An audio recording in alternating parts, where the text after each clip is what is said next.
Wanajua wakiichafua Tanzania yetu tutapoteza watalii. Wanajua wakiharibu Tanzania yetu pale bandari, si ndio walikuwa wanapinga wao? Ile timu iliyokuwa inapinga mkataba wa bandari, ambapo leo bandari ndio tunapata pesa nyingi sana. Kontena nyingi zinatoka kwenda Zambia, kwenda Kongo, kwenda Rwanda, kwenda maeneo mengine. Tunapata fedha nyingi sana. Tumeanza kukomana, ni hatua za kujitegemea.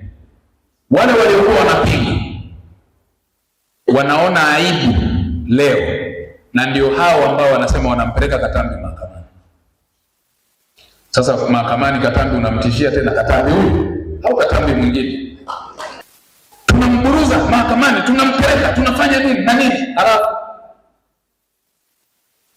mmeshindwa kuwapeleka mahakamani ambao wanachochea taifa letu kuangamizwa kwa kuchoma moto. Mmesikia shule zinataka kuchoma moto, wavamie vituo vya polisi. Hivi ikitokea machafuko hapa, wao wametanguliza watoto wao nje ya nchi. Kuna mzee mmoja anaenda kunishtaki, yaani kasema hata Watanzania hawezi kuamini tena. Eti anasema mimi mzee huu siwezi kuona haki inapotea. Sasa haki ipi? Na ndio maana umesema mimi mwenyewe hapa hata sijaitwa hata na mahakama, na mahakamani hata wakiniita noloji kunoja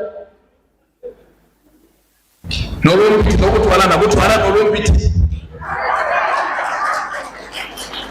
Unajua tumekuwa na utaratibu wa watu kuzungumza vitu kwa kupotosha, kwa kusema uongo, kwa sababu wana muda wa kushinda kwenye TV. Alafu ukweli, uongo ukisemwa mara nyingi unaonekana ni ukweli kwa sababu haupotoshi. Uongo kweli. Na mtu ambaye unajua Mwalimu Nyerere alisema tunapambana na ujinga, umaskini na maradhi, si ndio? Sasa hata mtu mjinga akienda kwenye TV amevaa suti, amevaa tai, kila siku akawa naongea lakini ni mjinga, kama hakuna mwelevu kumpotoa kwa kumsahihisha ataonekana yuko sahihi. Uongo kweli.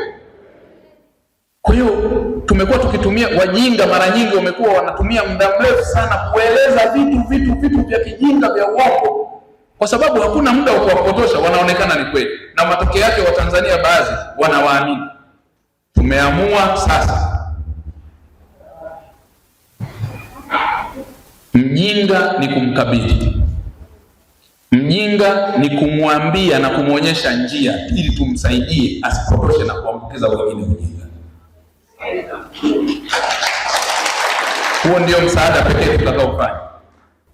Niwahakikishie kijana wenu sitatetereka hata siku moja. Katambi mnayemjua ataendelea kusimama kwa unyofu, kwa uadilifu, kwa upendo wa dhati na kwa uzalendo kuhakikisha taifa letu linakuwa salama. Nitafanya kila ninaloweza na Mwenyezi Mungu anisaidie kuisaidia nchi yangu, rais wangu na katiba ya Jamhuri ya Muungano wa Tanzania kuhakikisha wakati wote Tanzania inakuwa salama, yenye amani na maendeleo yaendelee.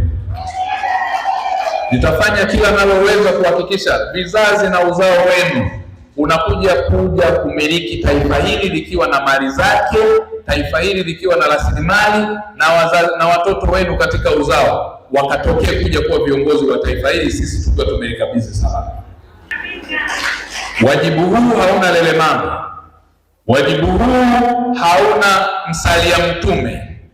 Wajibu huu hauna kucheka na nyani, kwa sababu Tanzania hatutaki kuvuna mabua. Waswahili wahenga walisema ukicheka na nyani utavuna mabua. Wajibu huu wa pili, sitegemei kupendwa kwa sababu mimi sio ice cream. Sitegemei kupendwa kwa sababu mimi sio hela. Hata Mwenyezi Mungu mwenyewe kuna watu hawamwamini, hawamwabudu. Uongo kweli.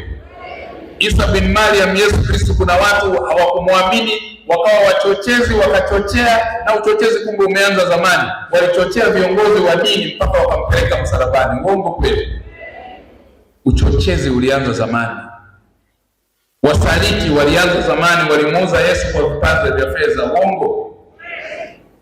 Vijana tunarubunika, tunaingia kwenye maeneo ambayo yanahatarisha usalama wa nchi kwa kisingizio ambacho Mheshimiwa Rais juzi alisema baadhi wakabeza ambayo aliyasema Mheshimiwa Rais kwamba kuna watu ambao kwenye taifa wamekuwa wakitumia nafasi mbalimbali ambazo zipo kwa mujibu wa sheria na ni haki za msingi, lakini wale matendo wanayoyafanya wanatumia zile haki za msingi kujifichia uovu wao.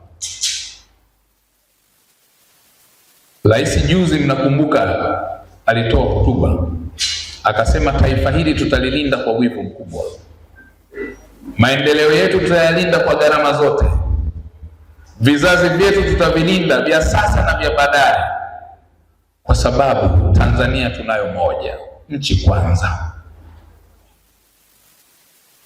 Tukianza kuliathiri taifa letu kwa visingizio vya kisiasa kwamba tuna uhuru wa kisiasa usio na mipaka, si kweli. Katiba yetu inatoa haki ya kujishiriki kwenye majukumu ya kisiasa, kujumuika pamoja, kufanya shughuli zozote, lakini katiba hiyo hiyo inatoa wajibu ili wakati unatumia haki yako usiwabugudhi wengine, usiwaumize wengine, usiathiri haki za wengine, usipoteze mali za wengine. Katiba hii imetoa mipaka pale ambapo wewe unatumia haki yako na ukaitumia vibaya, mipaka yake vyombo vya ulinzi na usalama vinaweza kuingilia ili usiathiri walio wengi. Mheshimiwa Rais juzi aliwaambia tunaweza kusaidiwa kuharibu nchi yetu, lakini hakuna anaweza kutusaidia kuijenga nchi yetu. Waulizeni Libya, nchi iko hoi, nchi, wananchi, uchumi, amani iendelee. Dr. Samia,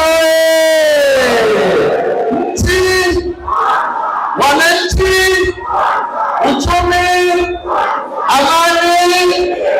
Dr. Samia, nchi, uchumi, wananchi, amani.